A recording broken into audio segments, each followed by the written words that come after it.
What's going on, guys? GameStone here. In this video, I'm going to be talking about the recent loss that the Lakers took today against the Toronto Raptors. And they're up by 16 before I say anything. We lost by 9. First of all, I didn't expect us to win the game, but the fact how we're up by 16 and we just choked away the lead like that. I saw in the first half that there are some plays that went against us. The referees were just dumb, but that's just a factor on why we lost. But for the main part, we just choked. And it really pisses me off, when it's so bad. Luke Walton was so pissed off that he benched his entire starting lineup and put in the bench for the final 2-3 minutes of the game. Give credit to the Raptors. I mean, they came back against the Warriors. The only reason why they didn't beat the Warriors because they're the Warriors. We don't have a Kevin Durant on our team. We don't have a Curry on our team. The Raptors are a great team. They're up there with the Wizards in the Eastern Conference. So, I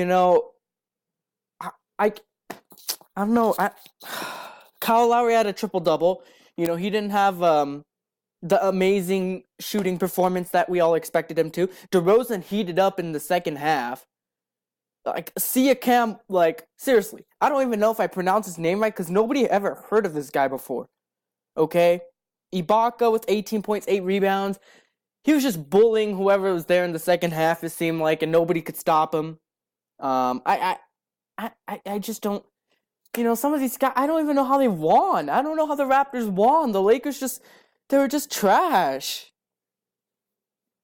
And now I'm starting to think, the way that the Lakers play, how come Ingram didn't play a lot? How come he only got 23 minutes as a starter? He played great last game against the Wizards. He was playing okay. He was playing decent against the Raptors. How come you benched him? Why was he playing? Brook Lopez did okay. He did better than last game or the game before. But it seems like whenever Brook Lopez does good, we lose. Like Lonzo, he didn't, there's nothing bad to say about him. 5.7 rebounds, 6 assists. Kyle Kuzma with another double-double, 15 points, 10 rebounds.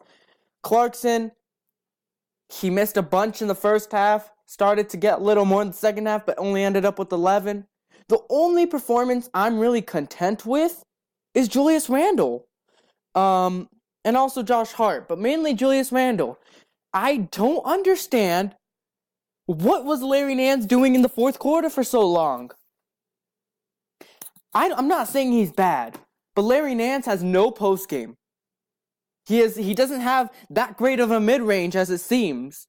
Whenever Lonzo gives him an open mid-range, brick. Clarkson hesitating to take an open three, but then takes a contested three later in the fourth. Not giving Ingram any minutes. Caldwell Pope only with 2 points, shooting 1 of 5. And I told you guys this before. He is not the most consistent scorer, despite of what was already done the last 2 games. Corey Brewer, I don't know what to say about him. But I'm just upset. I didn't expect us to win the game. So that kind of, it kind of makes me feel a little bit better, but at the same time, it's still upsetting to me that the Lakers choked a 16-point lead. They could have won this game even when the Raptors took their first lead since the first. So they're young, I get it, and they don't know how to close out games that well yet. They did it against the Wizards, great, but they didn't do it against the Raptors. And that's when good teams become great. Is when you know how to close a game. When a situation gets tough, you know how to handle it. Jordan Clarkson getting all emotional out there, getting frustrated that he was missing all his shots. Larry Nance, I mean, he has no post game. He can't, obviously he can posterize people and all this stuff, but, oh man, why was Larry Nance in the fourth quarter that much? Julius Randle is someone that we need in the fourth quarter. He's someone, especially, we needed in the third quarter, to be honest with you. We choked that lead, and we were just looking dead, Caldwell Pope was getting schooled by DeRozan for 3 straight possessions in the fourth quarter. The Raptors are a great team, I get it, but it's not impossible to beat them. The Los Angeles Lakers choked the game. We lost because of it. You know, I'm just so frustrated that the Lakers lost this game. The way that it ended. Like I don't even know most of their players, to be honest with you. I'm kind of reading down this list. I don't know who the heck, like Una Nobi, like who the heck is that? Van Vliet? Really? Do we know these guys? Maybe Raptor fans do, but we don't. They're looking like superstars out there in front of the Lakers. Because, I mean, the Lakers, they were playing good defense. They were playing great defense, in fact, in the first half. I don't know what happened in the second half. But you could tell the Raptors are a great team because they came back from a 16-point deficit. That's how good they are. They're not a bad team. They're in the Eastern Conference Finals a couple years ago, and they're always the top 3 team in the East. It seems like every single year. I get it. But still, at the end of the day, the Lakers, you're up by 16. You had control pretty much for most of the game, and then you just choke it away. You know, DeRozan wasn't shooting too well, and he ended up shooting 9 of 21, which isn't the greatest, but still okay. He had 24 points. That's how you close out a game. They need to start playing Randall more and Kuzma more. Because I don't understand why Larry Nance is a good player, don't get me wrong. But his skill set is not as good as Kuzma and Randall's. That's just how it is. Randall's shot is better. He can drive in. He can shoot with the right better now. He can dunk. He's a good free throw shooter. Like we've seen, and he's a good defender too. I'm not saying Larry Nance isn't. He's a good one too. But Julius Randle's been really showing his defensive skills off this season. And we all know Julius Randle can play defense. All Larry Nance can do is play some defense, grab some rebounds, but he didn't do it this game. He only grabbed 2 rebounds. He played 17 minutes, he only grabbed 2 rebounds. And then Kuzma, he played pretty good. It seemed like he was the only one that made our 3-pointers. But everyone, just in general, like, what kind of team shoots 3 of 23 from 3-pointer? Ingram, 0 of 2. Lopez, 0 of 3. Lonzo, 1 of 4, which is better than what his usual is. Kuzma, 1 of 5. Clarkson, 1 of 6. Tyler Ennis, 0 of 1. So just looking at those numbers, like, we lost by 9 and we missed 23-pointers. I get it. We're a more aggressive team, and we're a team that needs to drive into the basketball. We did that against the Wizards, and we won. But we still need to shoot the ball well. If we actually shot the 3-pointer just a little bit better, this would have been a completely different topic. Oh, the Lakers won against the Raptors. We're now 3-2, blah, blah, blah. But no, they can't shoot 3-pointers, and that's something I noticed in Game 1, too. Where's the firepower? Seriously. Like, we had D'Angelo that can score. We had Lou Williams that can score. We had Nick Young that can score. But this year we have Kuzma who can score. Ingram. I mean, we've seen him score sometimes, but we need to have consistent scoring. We're not, today's NBA, you need to have a good perimeter team, it seems like. And since we're not one of those teams, it seems like, based off what we saw today, how are we going to win games? Luke Walton needs to tell the starting lineup to perform better, or one of them are going to go down to the bench. He needs to start being more aggressive towards the Laker players. They're young. I get it. But still, they need to be taught how to play the NBA way. They need to stop panicking whenever things don't go their way. They just need to suck it up and just keep playing. Because there are multiple times when I saw Clarkson, he missed a 3, he was frustrated, and he just kept on missing in the first half. Larry Nance elbowed Lowry, and I just saw a bunch of broken plays on offense. It's bad when Larry Nance is trying to post up. Larry Nance can't post. He just can't. He saw one post up where he's dribbling, elbows Lowry, and then he gets frustrated. Why are you getting frustrated? You don't have a post game, so why don't you work on one? Randall, he played great again. He shot 75%, 18 points, 5 rebounds with only 14 minutes of play. And you're telling me he's still coming off the bench? Larry Nance should be coming off the bench. Randall, if Larry Nance is gonna start, Randall should still have more minutes. That's what I'm trying to say.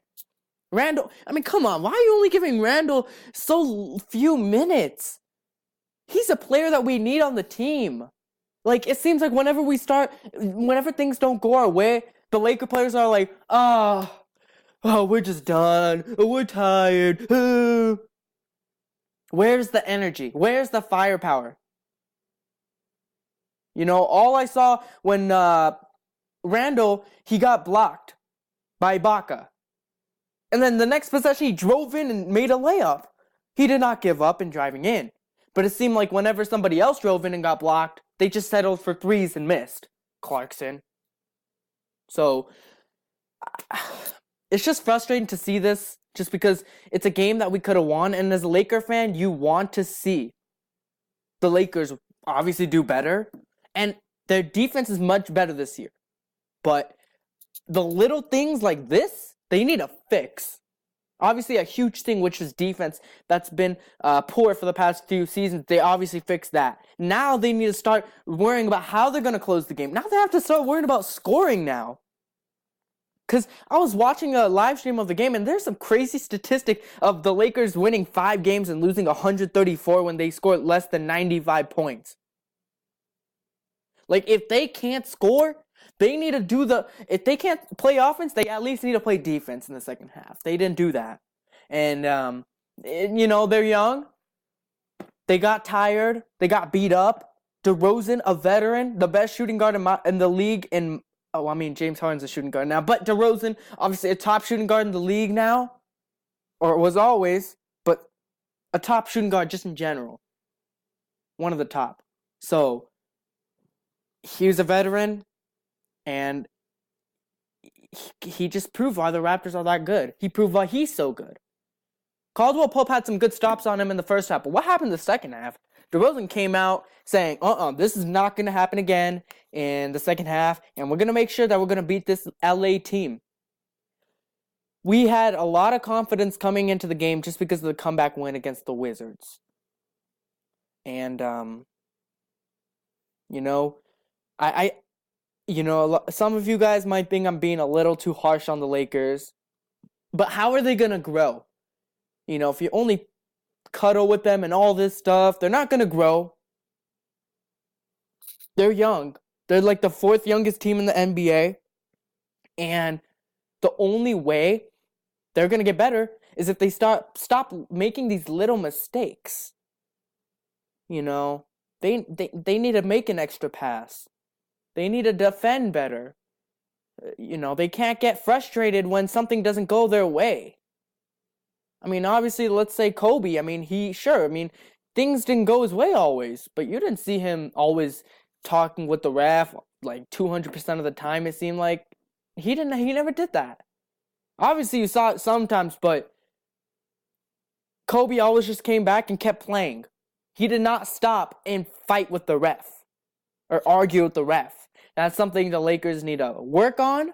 They need to work on their facilitating. It was just so bad. You don't want to see your team choke a 16-point lead.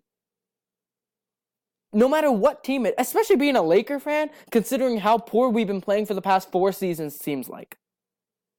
And we're up 16 on a top Eastern Conference team, and we choked that lead. That's very discouraging to see. That's just very sad to see as a fan. And I can only imagine how it feels like as a player, but, you know, if you're a player, you just need to suck it up and go on to the next game. I'm going to this Utah Jazz Laker game tomorrow. I'm going to be in attendance, and I don't want to see the Lakers just dead. I want to see the Lakers come out with firepower. I want to see the Lakers saying, hey, we're still a good team despite our choking performance. Utah's a great defensive team. Salt Lake City's a hard place to play in, but I want to see the Lakers put in effort because it seems like they're lacking that in the late 4th quarter.